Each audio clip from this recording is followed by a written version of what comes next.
అందరికీ స్వాగతం సుస్వాగతం.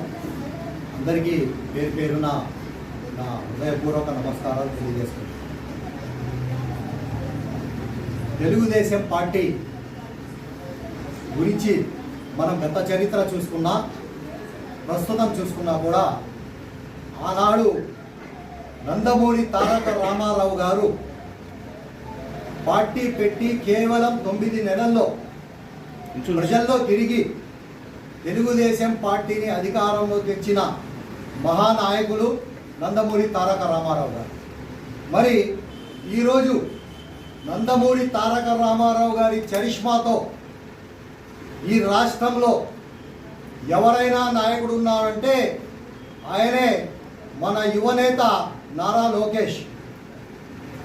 ఎందుకంటే నందమూరి తారక రామారావు గారు 9 నెలల్లో పార్టీని ఎలా అధికారంలోకి తెచ్చారో అలాగే 9-10 నెలల్లో యువగళం పాదయాత్ర చేసి నారా లోకేష్ గారు తెలుగుదేశం పార్టీని ఆంధ్ర రాష్ట్రంలో అధికారంలో తెచ్చిన ఘనమైన యువ నాయకుడు నారా లోకేష్.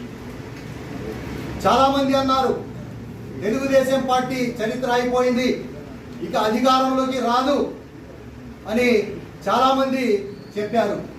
కానీ యువ నాయకుడు నారా లోకేష్ కంకణం కట్టుకొని యువగళం పేరుతో పాదయాత్ర ఎప్పుడైతే ఆయన ప్రారంభించారో ఆ పాదయాత్ర మొదటి రోజే ఒక తుఫాన్ లాగా, ప్రభంజనం లాగా జనం వచ్చారు.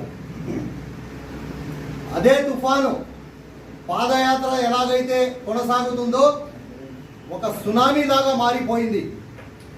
వేలాది కాదు లక్షలాది మంది ప్రజలు నారా లోకేష్ గారిని కలుసుకున్నారు, తమ యొక్క బాధలను చెప్పుకున్నారు. నారా లోకేష్ గారు ప్రతిరోజు 1000 మందితో సెల్ఫీలు దిగారు.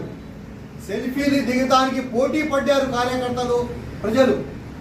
ప్రతిరోజు 1000 మందితో సెల్ఫీలు దిగుతుంటే ఆయన యొక్క భుజానికి నొప్పి వస్తే డాక్టర్లు మీరు సెల్ఫీలు దిగబాకండి, భుజాల మీద కార్యకర్తల భుజాల మీద చేసి చెప్తే నాకు భుజం నొప్పి వచ్చినా ఏమైనా కూడా కార్యకర్తల భుజాల మీద చెయ్యి పెట్టి నేను కార్యకర్తలను ఉత్సాహపరుస్తాను.